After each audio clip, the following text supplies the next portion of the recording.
قل هاتوا برهانكم إن كنتم صادقين.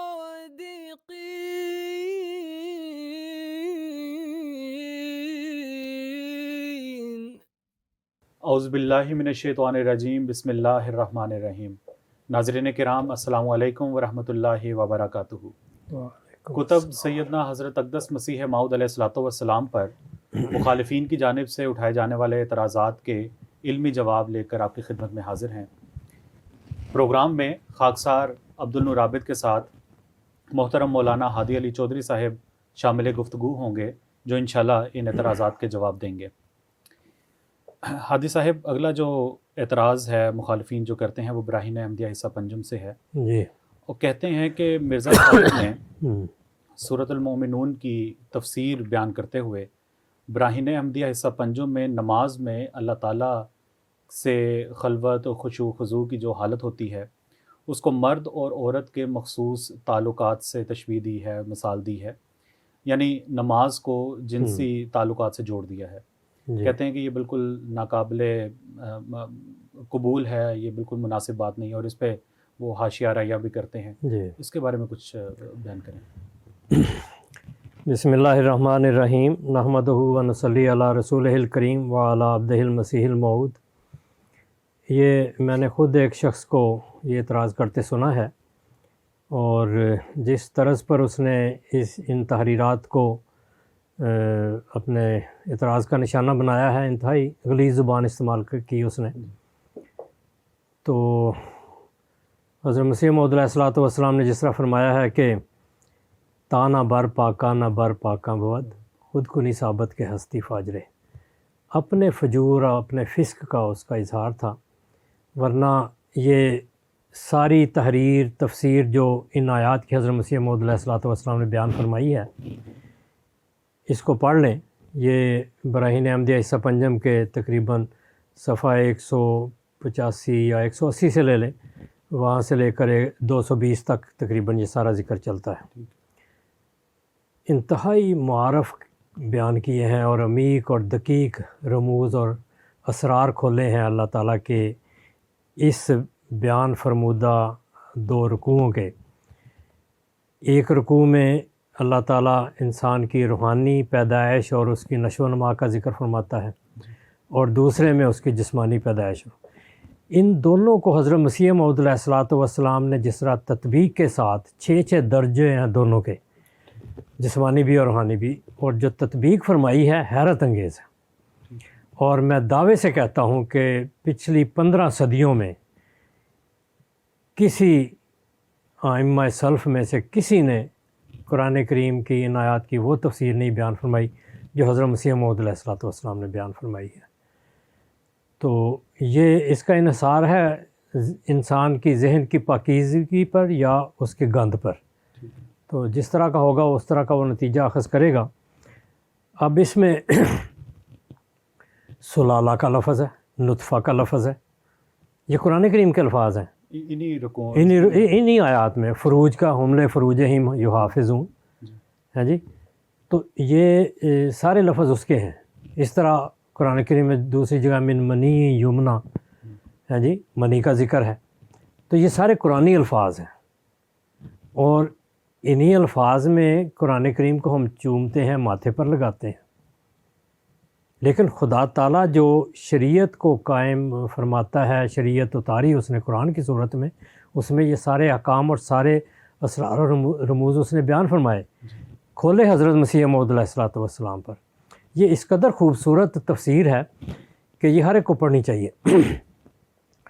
اور یہ جو لفظ ہے سلالہ، یہ شروع میں آیا ہے، یہ سورہ مومنون کے پہلے 2 رکوع ہیں، تو یہ جو دوسری اور تیسری آیات ہیں ان میں سلالہ کا ذکر ہے، پھر نطفہ کا ذکر ہے۔ تو یہ سلالہ جو ہے، یہ اس کا آسان ترجمہ یا معنی یہ ہے کہ خالص اور مکمل خلاصہ، ٹھیک ہے۔ اس کو انگلش میں کہتے ہیں کہ pure clear and excellent extract, صاف اور خالص خلاصہ، یہ انسان کے وجود کا مکمل ایک خلاصہ ہوتا ہے۔ وہ پھر اس کو اس کی جو اگلی صورت ہے اس کو نطفے کا نام دیا ہے، وہ پھر آگے بچے کی پیدائش کا ذریعہ بنتا ہے جب مادر رحم میں جاتا ہے۔ اس کے مقابل پر جو آیت ہے وہ ہم ولا صلاتہم قد افلح المومنون الذین هم فی صلاتہم خاشعون، یہ شروع کی آیت ہے، دوسری اور تیسری ہیں، وہ 14 نمبر آیت ہے سلالہ اور نطفہ والی۔ تو اس میں یہ جو نماز میں خشوع و خضوع ہے، اس کا تعلق یا اس کی ابتدا جو ہے انسان کا خدا سے وصل جو ہے، خدا سے ملنا جو ہے، وہ خشوع و خضوع پر اس کا انحصار ہے۔ تو یہ نماز کے ذریعہ انسان کو نصیب ہوتا ہے، اور اس کی روحانی پیدائش جو ہے وہ پھر نشو و نما پاتی ہے، اور پھر اگلے اسٹیج ہے۔ حضرت مسیح السلام نے ہر 2 آیات کو مقابل پر رکھ کر ایک تجزیہ پیش کیا، اور حیرت انگیز ہے۔ مثلا یہاں ہی حضرت مسیح السلام فرماتے ہیں کہ جیسا کہ نطفہ اس وقت تک مارز خطر میں ہے جب تک کہ رحم سے تعلق نہ پکڑے، ضائع ہو جاتا ہے جب تک رحم میں جا کے تعلق نہ پکڑے ہو۔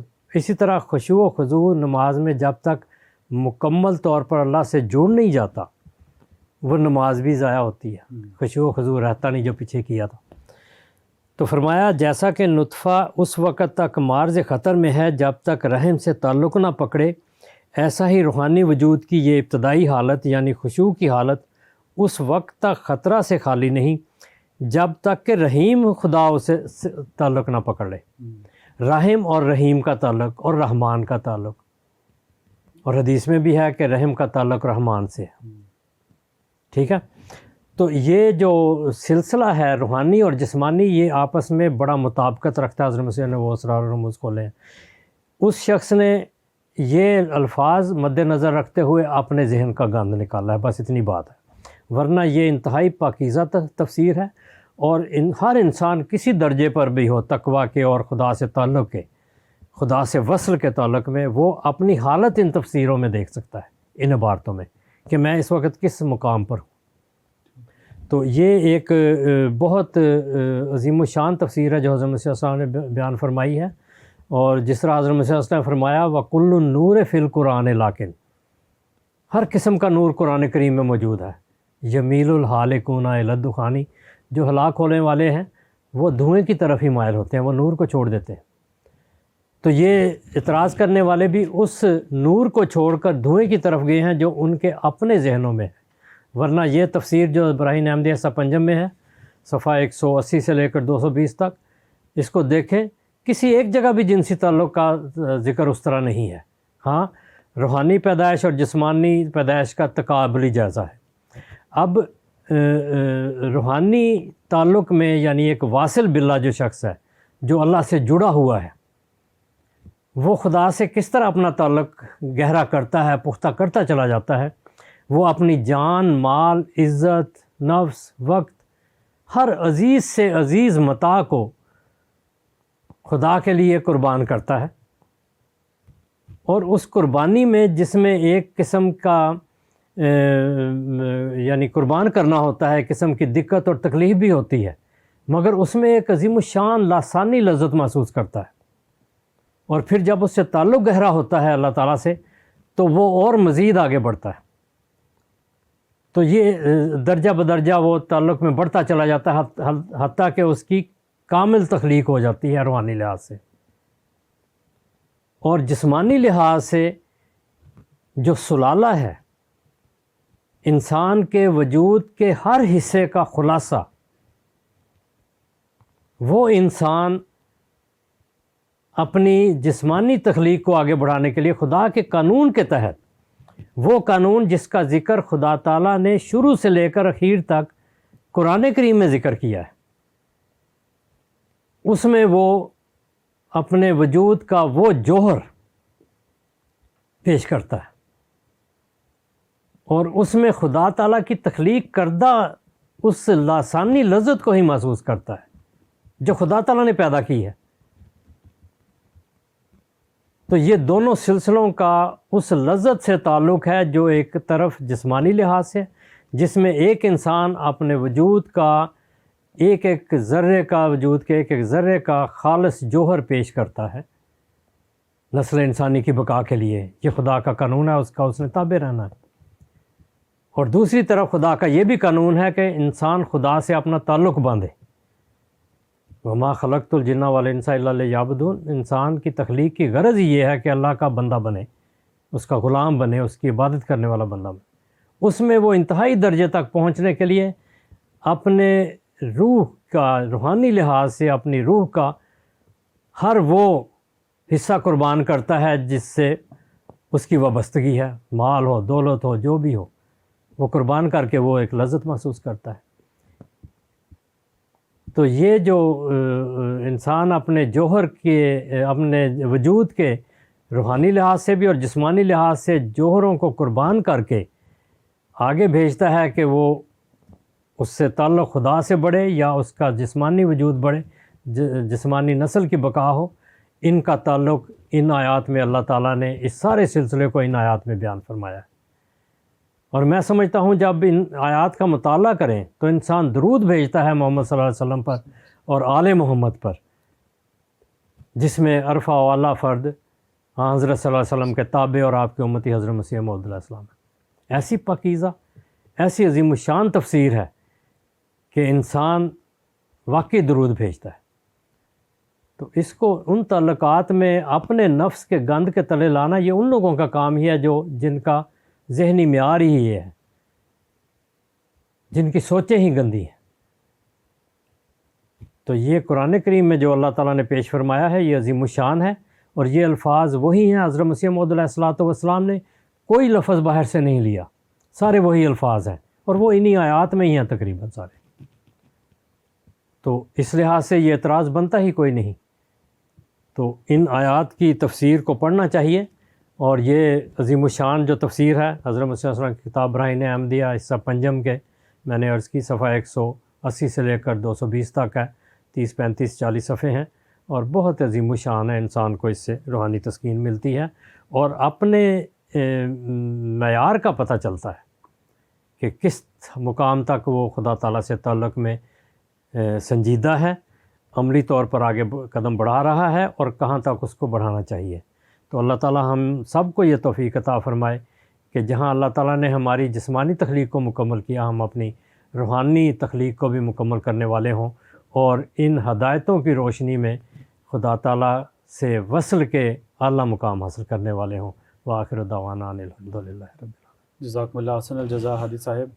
ناظرین کرام، آپ سب سے بھی یہ درخواست ہے کہ جب بھی آپ کو یہ اعتراض سنیں یا مولویوں کی طرف سے، علماء کی طرف سے کوئی اعتراض آپ کے سامنے پیش کیا جائے تو کوشش کریں کہ ہماری آفیشیل ویب سائٹ alislam.org سے یہ کتاب تلاش کر کے اس کا حوالہ خود بھی پڑھیں اور باقیوں کو بھی دیں. اللہ تعالیٰ ہم سب کو اس بات کی توفیق دے. انشاءاللہ اگلے پروگرام میں ایک نئے اعتراض کے جواب کے ساتھ آپ کی خدمت میں حاضر ہوں گے. السلام علیکم ورحمۃ اللہ وبرکاتہ. صف دشمن کو کیا ہم نے بہجت پامال، سیف کا کام قلم سے ہی دکھایا. احمدیہ مسلم جماعت اسلام میں نشت ثانیہ کی الہی تحریک